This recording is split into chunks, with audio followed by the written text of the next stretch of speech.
Près de 4 mois qu'il n'a pas plu dans cette région du Sahel. Il ne repleuvra pas avant 4 à 5 mois. Nous sommes en janvier, en pleine saison sèche. Toute la vie dans ce village est suspendue à la saison des pluies. Une saison qui, les bonnes années, durera ici de juin à octobre. Une étape du cycle que les climatologues appellent la mousson africaine. Un cycle pas toujours très régulier. Le temps de la sécheresse est encore très présent.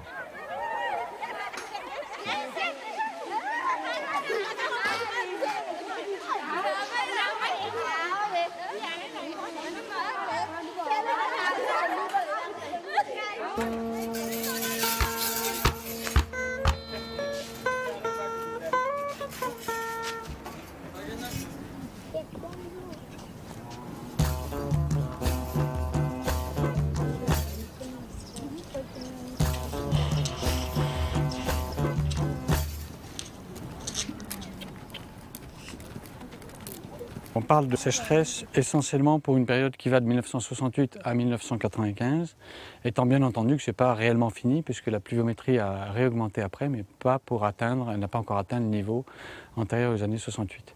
Et dans cette longue période de sécheresse, qui est le plus grand épisode de sécheresse jamais enregistré dans aucune région et surtout sur une aussi grande région depuis l'existence des réseaux météo, il y a eu des séries d'années qui ont été très sèches et sur des très grandes étendues. Il y a une question qui demeure fondamentale pour les scientifiques, qui est d'expliquer les raisons de cette sécheresse qui a duré 30 ans, d'essayer de comprendre si elle peut revenir, dans quelles conditions, comment le changement climatique global, qui est de plus en plus avéré, va interagir avec cette sécheresse. Mais il y a aussi des préoccupations, je dirais, d'échelle plus courte et beaucoup plus proche à la limite des besoins des populations aujourd'hui, qui est que le climat de la région, le climat associé à la mousson africaine, il est aussi caractérisé par une très grande variabilité interannuelle, des successions d'années très humides et très sèches, avec des conséquences importantes pour les populations.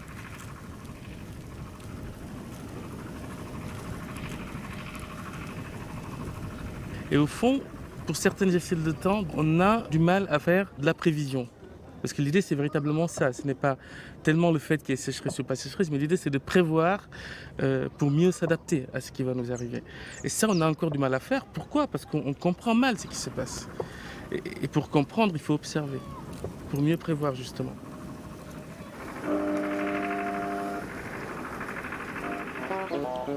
C'est au début des années 2000 que le programme AMA, pour analyse multidisciplinaire de la mousson africaine, s'est mis en place. Il doit se poursuivre sur une dizaine d'années. Il couvre toute l'Afrique de l'Ouest en privilégiant des sites d'observation renforcés. Pour les populations africaines, particulièrement celles du Sahel, la principale ressource en eau est celle qui vient du ciel. Une bonne récolte dépend d'une bonne saison des pluies.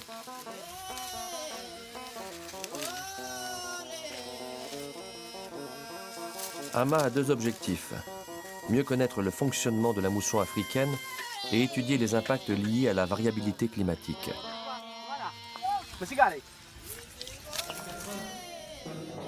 C'est aussi une opportunité rare pour que chercheurs du Nord et chercheurs du Sud travaillent ensemble. Là et là, ils sont placés pareil. Oui, mais vous savez ici, il est local, s'il vous plaît. C'est véritablement la première fois dans le domaine des sciences du climat, je veux dire, où les scientifiques, ingénieurs, techniciens, universitaires, étudiants africains se sont levés, ont vu très tôt l'intérêt de ce programme et se sont organisés en un réseau pour essayer d'apporter leur contribution à ce programme. Cette année 2006 constitue une période d'observation renforcée. Dans ce programme international de grande ampleur, plus de 500 chercheurs, plus de 60 laboratoires européens, africains et américains sont impliqués. Pour comprendre comment se déroule un programme scientifique sur le climat, nous avons choisi de suivre les acteurs sur le terrain, de la saison sèche à la saison des pluies. En janvier, nous sommes au cœur de la période aride. Ici, sur le site de Banizumbu, près de Niamey, les chercheurs étudient tout particulièrement les poussières en suspension dans l'air.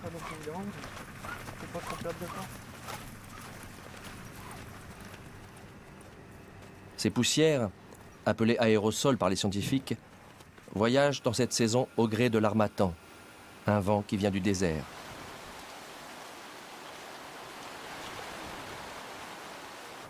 L'Afrique est la plus grande source planétaire d'aérosols.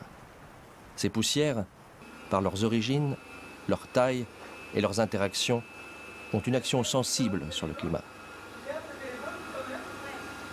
Alors un des problèmes de la zone sahélienne, problème entre guillemets, c'est que c'est à la fois une zone où il peut y avoir des émissions de poussière et désertique, ou une zone où il y a des transports de poussière.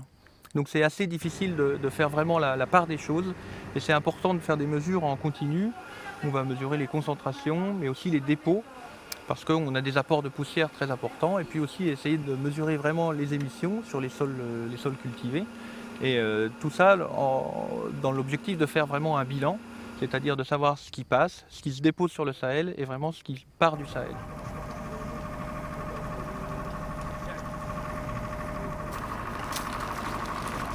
Bonjour Abdoulaye. Bonjour. Ça va? Les aérosols, ils font partie intégrante du climat du Sahel et c'est une des composantes fondamentales qu'il faut vraiment connaître. Donc ils s'intègrent parfaitement dans l'âme à ce titre-là, je pense.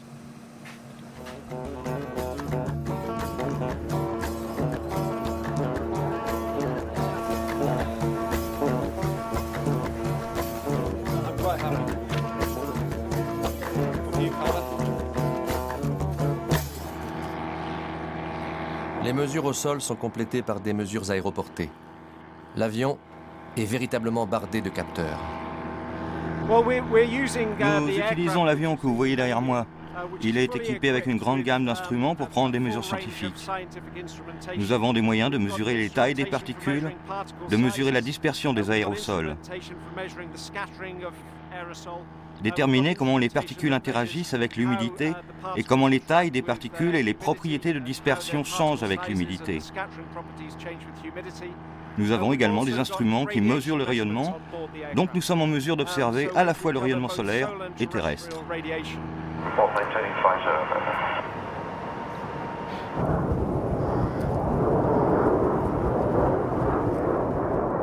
Chaque vol peut durer entre 4 et 8 heures. Suivons les chercheurs à bord de cet avion. Ils observent, en cette saison sèche, les zones de mélange des poussières d'origine minérale avec les particules de suie provenant des feux liés aux activités agricoles. Suivant leurs caractéristiques, les poussières en suspension absorbent ou diffusent les rayonnements solaires. Ce phénomène entraîne refroidissement ou réchauffement de l'air. Ces poussières qui nous semblent anodines jouent ainsi un rôle important sur la dynamique de l'atmosphère.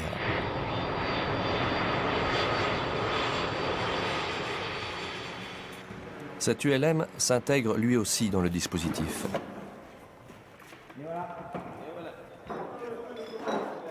Un lidar est embarqué. C'est un système à visée laser pour mesurer, profil après profil, la répartition des poussières dans l'atmosphère. Donc c'est là que le laser est émis. La voie de réception est ici. Bon, c'est la voie qui sert à récupérer le signal qui est diffusé par les particules présentes dans l'air. Là, c'est des particules plus fines. Les poussières carbonées sont au-dessus, beaucoup plus fines, submicroniques, et ici, a priori, un peu plus. Donc l'ULM va nous permettre d'aller explorer ça en fonction de la distance.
Donc ce qu'on voit ici, c'est un vol typique de l'ULM, avec le système IDA embarqué sur l'ULM.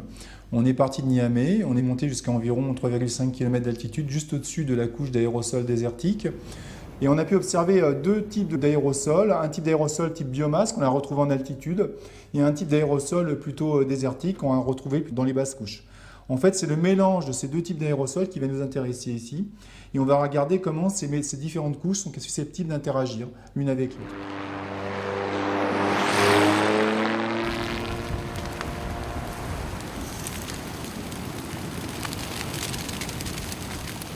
Particules de suie, poussière minérale, tout cela interagit pour avoir, on l'a vu, un rôle sensible dans le processus climatique.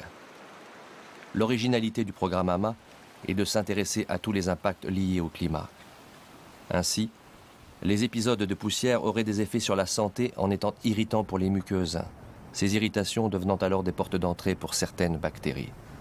Les méningites bactériennes sont un des principaux problèmes de santé publique dans les pays qui, comme le Niger, appartiennent à une bande qui traverse l'Afrique d'est en ouest au niveau du Sahel. Et cette bande a été surnommée la ceinture africaine de la méningite parce qu'il y a une incidence particulièrement élevée des méningites, qui sont celles qui donnent les grandes épidémies de méningite qui peuvent faire, comme l'année 95-96 par exemple, environ 400 000 cas à travers toute la ceinture. Donc c'est absolument effroyable.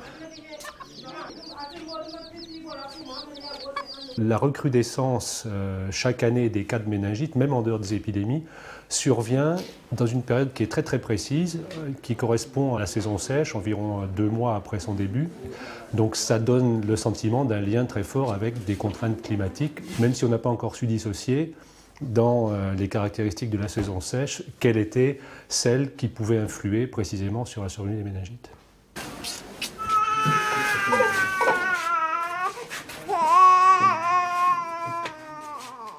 Les études épidémiologiques sont menées sur le terrain. Nous sommes dans un centre de santé intégré à Dantiandou. Dantiandou se trouve au cœur de la zone du supersite de Hama. On compte environ plus de 600 centres de santé intégrés dans tout le Niger. Les gens viennent consulter et ce sont des infirmiers diplômés qui font les consultations.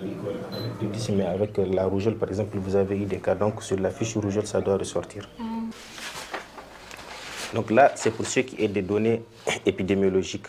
Vous avez aussi un bilan à transmettre, mais sur des données climatiques, parce que dans les études, on voudrait voir la relation entre ces données environnementales et les données épidémiologiques. Donc quand vous avez fini de relever les données sur la fiche, c'est à l'instant qu'il faut aller au niveau de la balise. Grâce au système Argos, nous avons donc mis en place des terminaux par lesquels les infirmiers peuvent saisir les données toutes les semaines et ces données arrivent en temps quasi réel, en 1 à 2 heures à Niamey. Les décès, vous n'en avez pas eu, donc c'est 0. Les cas graves pour le palu, vous n'en avez pas eu, c'est 0. Là, vous validez. La méningite, vous avez une croix. Si vous avez mis des données pour le... Si on arrive à montrer précisément le lien entre les paramètres climatiques et le moment où apparaissent ces épidémies, on peut penser qu'on arriverait à faire de la prédiction qui serait utile à la lutte et au contrôle de ces maladies.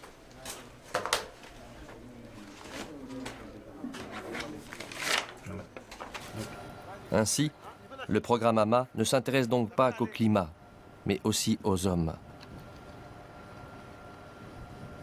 Ces mêmes hommes qui, dans leur quotidien, ont aussi une action sur le climat. On traverse une bande de brousse tigrée qui est un peu en voie de déboisement parce que le problème qu'il y a dans cette zone en particulier, pour le moment la brousse tigrée est en assez bon état, mais on est à 60-70 km de Niamey, donc c'est la zone qui est en train d'être convoitée pour fournir du bois de cuisine à la ville de Niamey. Ouais, c'est le travail.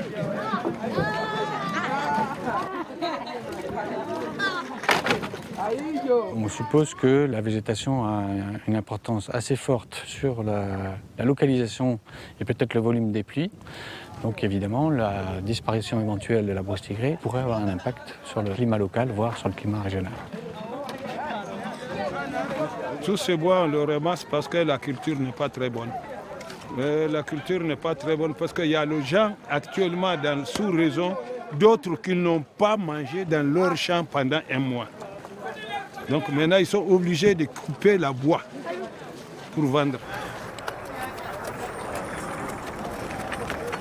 On voit très bien qu'en réalité, si on modifie la végétation à grande échelle dans la région, certainement ça a un impact sur le climat. Mais aujourd'hui, on n'est pas capable de dire de manière très précise comment et à quelles échelles.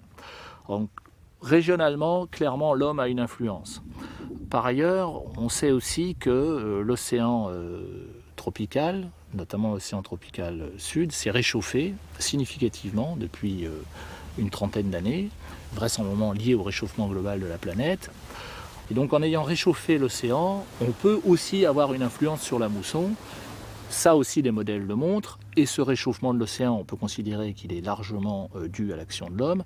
Donc vu sous cet angle-là, on peut considérer que l'homme peut influer, bien que c'est un système climatique de très grande échelle, il peut influer sur le climat à la fois à partir de ses aspects planétaires et à la fois aux échelles régionales. Difficile encore d'estimer le rôle du réchauffement climatique sur le cycle de la mousson, plus particulièrement sur son début et sa durée. Mais les faits sont là.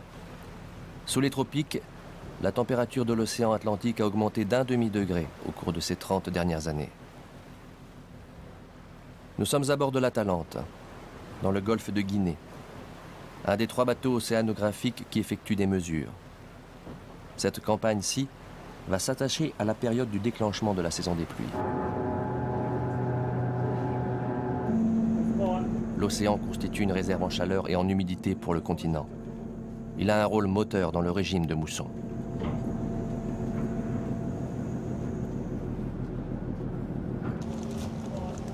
De précieuses indications sont fournies par les buoys du programme Pirata. Véritables stations météorologiques flottantes, elles transmettent quotidiennement leurs données par satellite.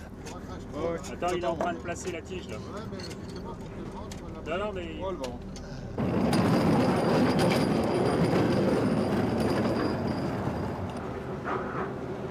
Dans le golfe de Guinée, 5 de ces bouées sont mouillées. Sur la ligne de mouillage, des capteurs transmettent température et salinité jusqu'à une profondeur de 500 mètres. La salinité et la température caractérisent la densité de l'eau. Ce sont ainsi des paramètres clés pour déterminer la circulation océanique. Je peux envoyer les tours maintenant. Ça, c'est une sonde autonome ou un petit robot, puisque ça a sa propre intelligence. On vient de le mettre à l'eau, il va rester en surface le temps d'émettre vers le satellite ses coordonnées.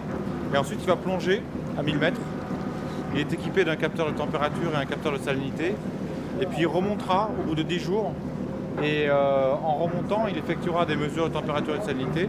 Donc, tout seul comme un grand. La même chose qu'on fait à bord, mais lui, il le fera tout seul. Et une fois en surface, il émettra vers le satellite, vers Argos, les informations de température et de salinité. Puis, il replongera. Il passera 10 jours sous l'eau et il remontera. Et quand il est sous l'eau, il est entraîné par les courants, donc il remonte à chaque fois à des endroits différents. Et ainsi, pendant 2 à 3 ans, il va pouvoir donner les informations de température et de salinité en montant et en descendant. Doucement. Voilà. Faut qu'il touche rien surtout. Hop. Et on va lâcher en douceur. Voilà. Tu soutiens la sonde là, tu lâches le ballon, tu soutiens la sonde. Très bien. Il est pas beau. Avec ça, je fais pas un record. Le refroidissement de l'océan marque le début de la mousson. Nous sommes partis fin mai, le 24 mai de Cotonou. Nous sommes là le 8 juin. Et nous avons, comme nous sommes partis, au nord du golfe de Guinée, les eaux étaient encore très chaudes. Et nous avons traversé la zone équatoriale où, justement, se déclenche ce qui se passe en été dans le golfe de Guinée, une remontée d'eau froide. Au printemps, l'océan se refroidit. Le continent, lui, est très chaud. L'air marin se charge fortement en humidité. Ce flux d'air humide, poussé par les alizés du sud, remonte vers le nord. Il entre en lutte avec l'harmattan, le vent du désert. Il se développe alors des systèmes orageux appelés lignes de grains. Cette remontée vers le nord perd peu à peu de ses forces avant de s'arrêter.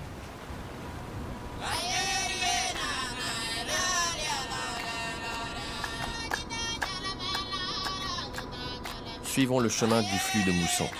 Remontons plus au nord du Bénin pour aller sur le site de Djougou. Nous sommes le 10 juillet. Cette année, la pluie a du mal à s'installer, même dans cette région pourtant caractérisée par un climat humide.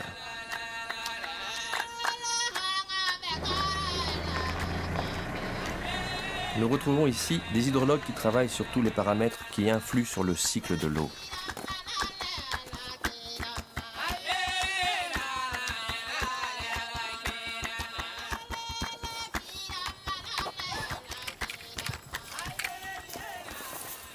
Ici on est dans la forêt de Bélifungu.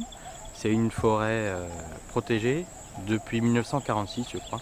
Donc ça donne une image de la densité de végétation la plus importante qu'on peut trouver dans la région de Djougou.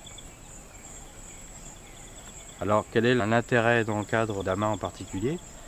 C'est que cette forêt elle va être capable de mobiliser par exemple des stocks souterrains. Les arbres ils vont aller pomper à des profondeurs de peut-être 20 à 30 mètres, des stocks qui sont constitués, on ne sait pas exactement depuis combien de temps, mais on sait qu'il y a une nappe dessous. Et donc, elle va potentiellement réalimenter par évaporation la masse d'air qui est au-dessus. Et on sait que ça peut avoir des influences sur le rechargement en humidité de la couche de mousson.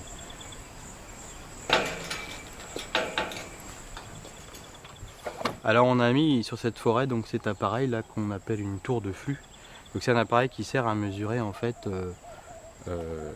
l'évapotranspiration de la forêt, c'est-à-dire la quantité d'eau qui est évaporée ou transpirée par cet ensemble-là.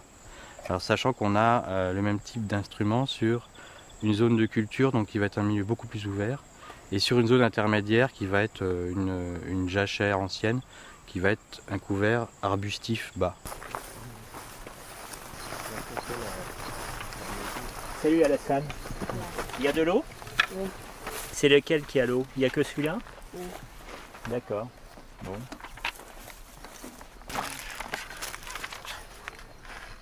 Tout se passe bien, sinon?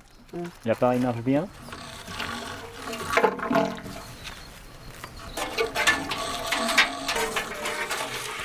Tout comme dans la forêt de Bélifungu, nous essayons de quantifier les différents termes du bilan hydrologique. Donc, est-ce que lorsqu'on passe d'une forêt qui puise davantage en profondeur à des cultures qui puisent davantage en surface, par exemple, on diminue l'importance de la nappe dite superficielle qui contribue aux écoulements. Et donc, est-ce qu'un défrichement et le remplacement des arbres par des cultures n'entraîne pas une diminution des écoulements?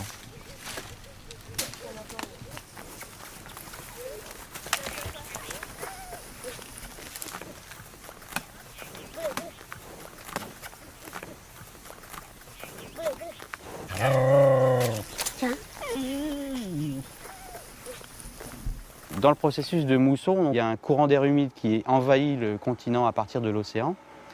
Et si la surface continentale a des capacités pour réalimenter en humidité ce flux de mousson, ça va avoir des impacts sur les précipitations. On va dire a priori ça va pouvoir les favoriser. Encore que les processus sont plus compliqués. Donc justement c'est cette complexité qu'on souhaite étudier.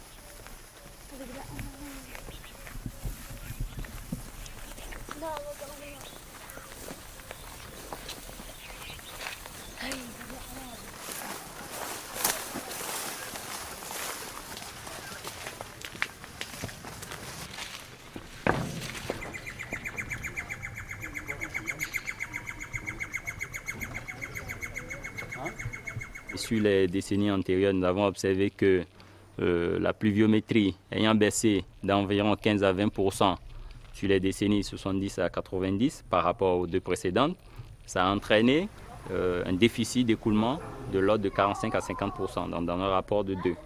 Et cette baisse n'est probablement pas liée seulement à la baisse de la pluviométrie, mais aussi éventuellement à des activités anthropiques. Parce qu'il faut dire que sur tout le bassin de l'Ouémé, la population a presque doublé en une vingtaine, 20-25 ans.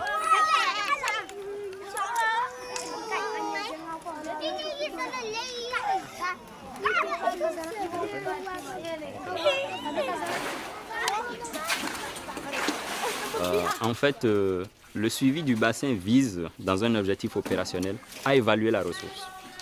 Pourquoi on cherche à évaluer la ressource? Parce que c'est elle qu'on exploite pour tout ce que vous savez. L'eau, c'est vital. Et donc, la sonnette d'alarme tirée par la pluviométrie, qui a baissé sur un certain nombre d'années, fait que l'on se pose la question, puisque l'eau que nous exploitons vient de cette pluie, si nous n'y prenons pas garde, un jour peut-être elle n'existera plus. D'où la nécessité de dire, bon, il faut faire un suivi à long terme pour pouvoir appréhender comment ça varie d'une année à l'autre, d'une décennie à l'autre.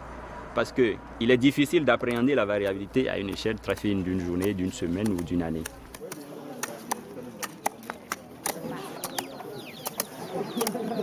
Si nous suivons ça sur 5 ans, on aura du mal à dire ce qui va se passer dans 15 ans. Mais si nous suivons ça sur 50 ans, on peut se permettre de dire ce qui va se passer dans 20, 30, 40 ans.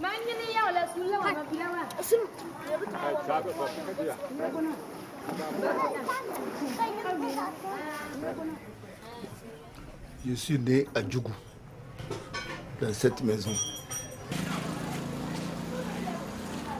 Là où on allait à la chasse à va pour tuer les biches, tout ça là c'est devenu des habitations. C'était comme ça, il y avait des baobabs, capotiers, les rocos, tout ça là, c'était une forêt. Djougou est le grenier de la Takora. Si vous rentrez au marché, le jour de marché, vous aurez bien qu'il y a de vivre. Même si c'est cher, on en trouve.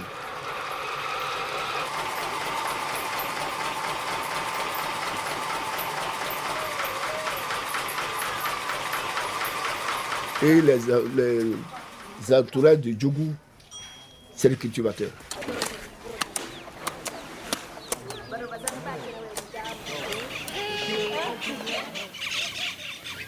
À un moment donné, bon, peut-être ici, s'il ne pleut pas, il y a les alphas qui vont voir le roi pour lui dire, bon, il ne pleut pas.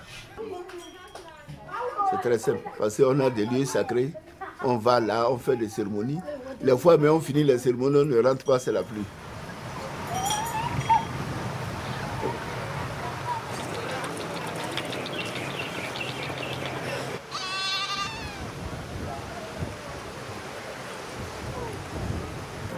Ah oui, ça se structure vachement. Ah non, oui, tu montes. Non, alors là, on est en train de monter en fait en altitude l'antenne, donc on fait des coupes à différents niveaux.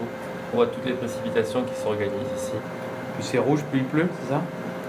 Plus c'est jaune, quoi. Oui, le fonctionnement d'un radar, très simplement, on envoie une onde électromagnétique dans l'atmosphère, et à chaque fois qu'elle heurte une cible, une petite quantité d'énergie revient vers l'antenne.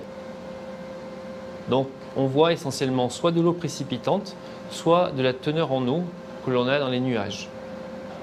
On arrive donc à échantillonner l'atmosphère, donc à faire des tours d'antenne 2 fois par minute. Donc on a une vision complète de l'atmosphère sur 90 km 2 fois par minute.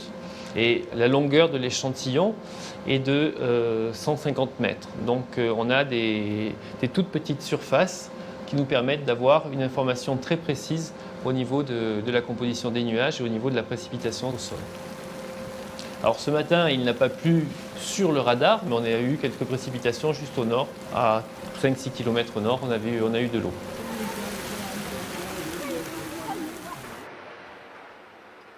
Dans cette région clé, où la mousson africaine fait ses premiers pas, un autre radar nommé Ronsard observe lui aussi les précipitations. Les deux radars se complètent. Ronsard voit lui jusqu'à 200 km, presque jusqu'à la frontière avec le Niger. Toujours plus au nord, retournons sur le site de Banizumbu, près de Niamey. Nous sommes le 17 juillet. La mousson est arrivée tardivement, mais aujourd'hui, elle est là. Tout comme en saison sèche, les scientifiques continuent ici de traquer les poussières. Des poussières qui forment ces impressionnants murs de sable qui précèdent les fortes pluies. Les poussières, comme elles sont émises localement, n'ont pas non plus exactement la même composition que celles de saison sèche qui viennent plutôt du Sahara. Donc elles ont a priori le même rôle, mais comme elles ont des compositions différentes, par exemple, ou des tailles différentes aussi, peut-être qu'elles n'ont pas exactement les mêmes impacts. Ça n'a pas duré. Il n'y a pas de soulèvement? Un tout petit peu. Ça fera le farine. Oui, ça risque de durer toute la journée, tu peux être contente.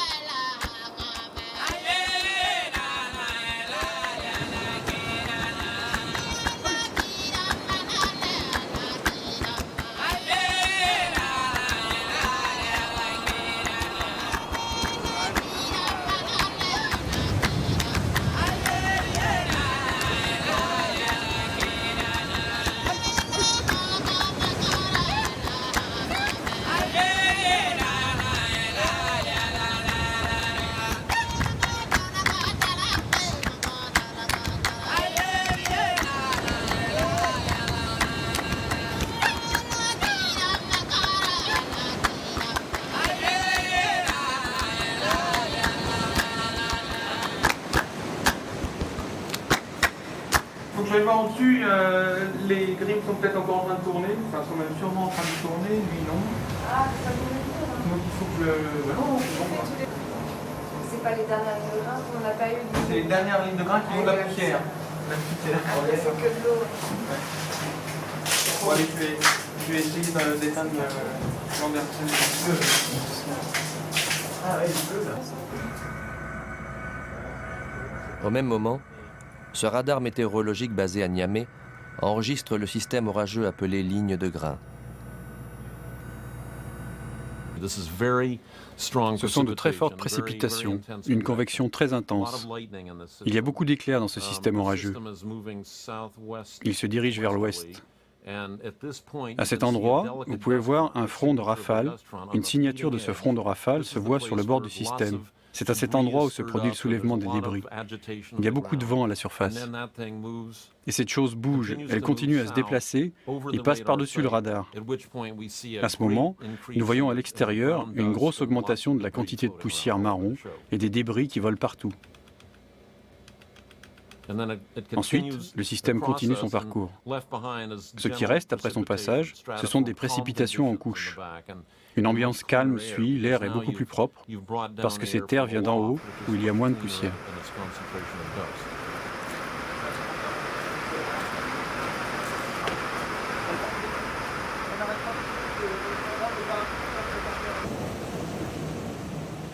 Après l'orage, l'eau ruisselle dans les champs formant durant quelques heures de petits torrents, appelés coris.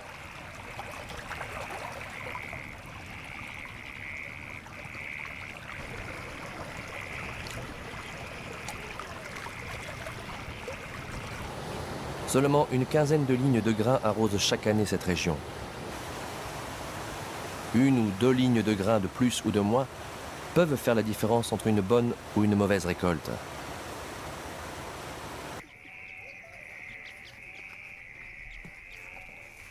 La ligne de grains d'aujourd'hui a donné aux paysans une dernière chance de semer le mil, base de l'alimentation au Sahel.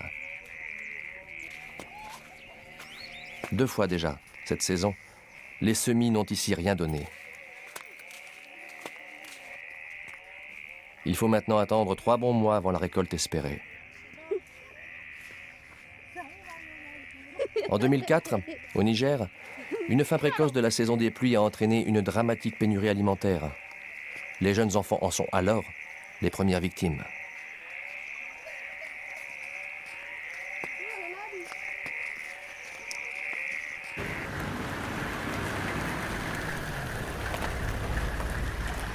Dans ce centre, des météorologistes africains contribuent au développement de nouveaux outils de prévision adaptés à la mousson africaine. À partir de ces images satellites, en recourant au modèle de prévision, ils tentent de savoir où et quand les lignes de grains vont naître et évoluer. Pour qu'ils puissent faire leur planning. La cellule de prévision fournit les prévisions météorologiques aux scientifiques, ce qui leur permet donc d'effectuer leur planning sur les périodes allant d'une journée à 2 jours. Donc il s'agit essentiellement des activités de vol d'avion pour faire des mesures autour d'un certain nombre d'éléments météorologiques qui sont quand même d'importance pour l'installation et la dynamique de la mousson africaine. Pendant la saison des pluies, 5 avions, véritables laboratoires volants, sont basés à Dakar, à Ouagadougou ou ici à Niamey.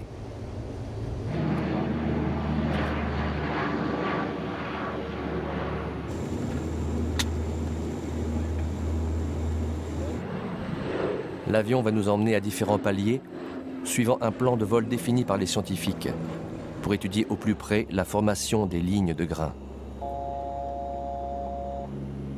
En cette période de mousson, turbulences, chimie de l'atmosphère, formation des nuages sont au menu. Encore et toujours, les chercheurs collectent les poussières transportées par les vents pour compléter les mesures au sol de Banizumbu.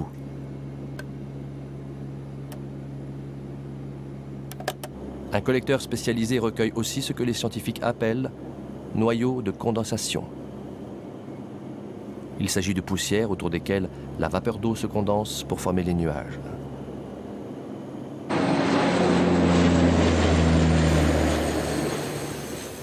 Après les mesures au sol, après les mesures aériennes, les ballons stratosphériques entrent alors en scène. Ils s'élèvent à une altitude située entre 15 et 25 km de hauteur, dans une couche où très peu d'avions peuvent aller. Ils observent ainsi vapeur d'eau, aérosols et autres composants éjectés dans la haute atmosphère par la formidable énergie des systèmes orageux que sont les lignes de grains. Sous chaque ballon, vous avez au minimum 3, 4, 5 instruments qui sont indépendants mais qui sont attachés entre eux et qui apportent les données complémentaires. Alors il y a celui qui regarde les cristaux de glace et puis celui qui mesure la quantité de vapeur d'eau qui est autour de ces cristaux de glace et puis celui qui mesure des produits chimiques qui montent depuis les basses couches et donc après ça on a toutes les informations pour essayer de comprendre comment l'air des basses couches rentre dans la stratosphère et quel est l'impact sur le climat, comment la vapeur d'eau, les cristaux de glace rentrent dans la stratosphère. Puis après on connaît la suite. Ce qu'on ne connaît pas, c'est la partie entre 15 et 20 km d'altitude.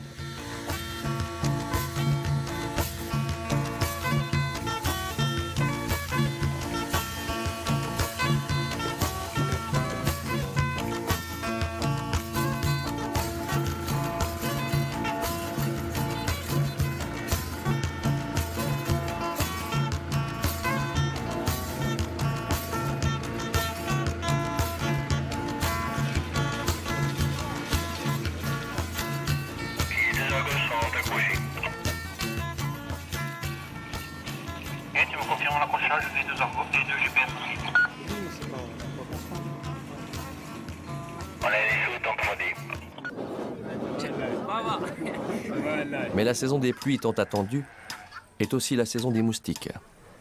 Les larves prolifèrent dans les flaques et les mares. Et le moustique en Afrique peut être vecteur du paludisme. Dans le cadre des études d'impact, les chercheurs du programme AMA étudient l'influence de la météorologie locale sur la transmission du paludisme. Nous voilà ici, dans le village de Zindarou, toujours dans la proche région de Niamey. Donc là, pour les palus, alors ça a commencé ou pas? Pour les palus, ça fait 15 jours que je commence à recevoir des cas de palus. D'accord. Ah ouais. Des enfants? Tout âge. Tout âge? Tout âge. D'accord. Tout âge, je reçois. Et là, vous en avez à peu près combien par jour, vous estimez? 3-4. 3-4 par jour? Par jour.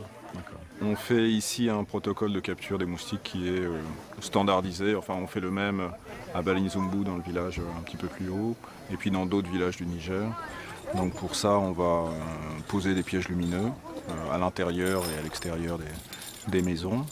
Demain matin, on fera des pulvérisations donc, pour récupérer les moustiques qui se reposent dans les maisons après cette gorgée. Et puis, on fera aussi quelques captures à l'atterrissage, comme on dit, c'est-à-dire d'essayer de capturer les moustiques qui viennent auprès des hommes pour les piquer.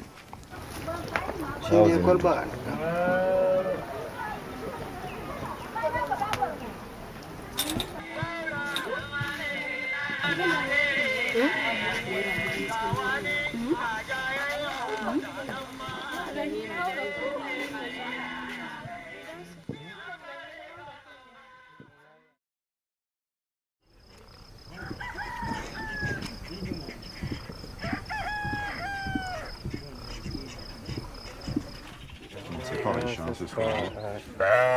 C'est pas riche. Ce matin-là, la récolte des moustiques est pauvre.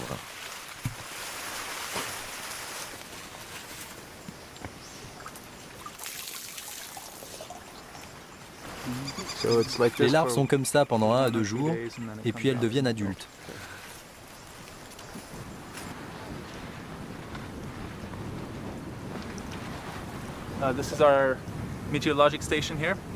Voici notre station météorologique où nous mesurons toutes les variables locales qui pourraient avoir des effets sur le développement des moustiques, ainsi que l'aspect hydrologique et la formation des mares.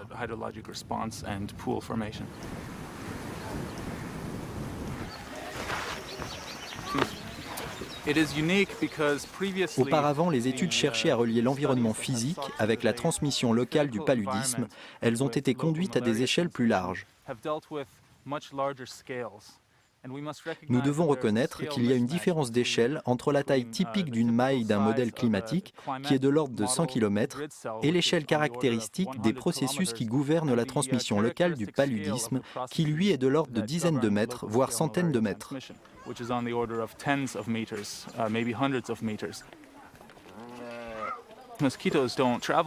Les moustiques ne voyagent pas à plus de 100 mètres au-delà du village, et donc il faut vraiment se concentrer sur les petites échelles.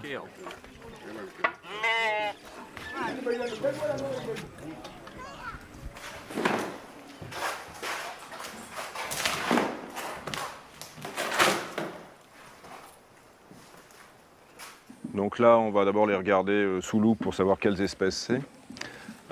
Et puis parmi les espèces dont on sait qu'elles sont souvent vectrices, on va rechercher d'une part si les femelles ont déjà pondu. Donc ça va permettre de voir si la population globalement est une population vieille, s'il y a beaucoup de femelles qui ont déjà pondu, ou si c'est une population jeune qui est relativement moins dangereuse sur le plan épidémiologique. Et puis on va regarder après pour savoir si ces femelles sont infestantes éventuellement. Donc il faut essayer de comprendre un peu comment ça marche, de voir justement s'il y a des liens avec l'environnement, avec le climat, les précipitations, tout ça dans le cadre d'amas, pour savoir si on peut essayer d'arriver à dessiner des outils, des systèmes pour aider les programmes de lutte, justement pour arriver à prévenir un peu ce surcroît de pathologies.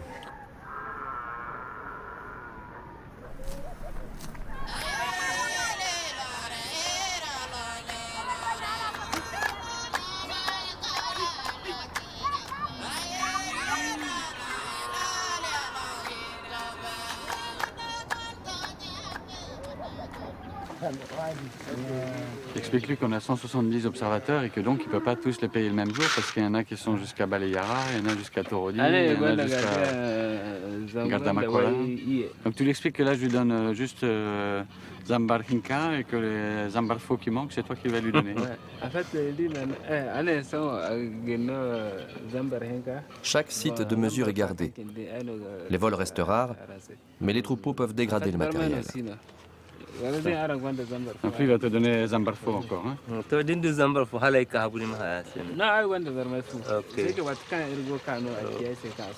Et ça, c'est pour les paillotes, hein? C'est pas sa paye. Sa paye, c'est Abassar qui va venir. Comme au Bénin, rappelez-vous, les hydrologues du Niger étudient aussi les échanges entre le sol et l'atmosphère. Une dizaine de mâts sont ici instrumentés. Voilà, donc c'est la station de flux du site de Mille. Ça devrait beaucoup plus se voir à cette saison. Le déficit de pluie fait que le mil est tout petit. Il devrait être beaucoup plus haut que ça pour un début août. Ça va être un peu dur pour les paysans là, pour le moment. Donc nous, hydrologues, on a l'habitude de mesurer le ruissellement, la pluie, l'infiltration. Et là, la composante qui est toujours la plus difficile à mesurer, c'est l'évaporation. Donc là, on a en temps réel des mesures d'évaporation à partir de tous les éléments qu'on a, le flux de chaleur sensible, flux de chaleur latente, les températures, on mesure aussi les températures dans le sol, l'humidité du sol, etc. Ça permet d'avoir vraiment une mesure complète de ce que les plantes et le sol restituent à l'atmosphère comme humidité. On a toutes les composantes de la respiration du mil, sauf que je vous dis, là, ce qui manque, c'est l'essentiel, c'est le mil. Voilà. On espère que ça va pousser, et pour le moment, il n'est pas terrible. Normalement, si les semis de juin avaient réussi, le mil devrait être à peu près à ce stade-là maintenant.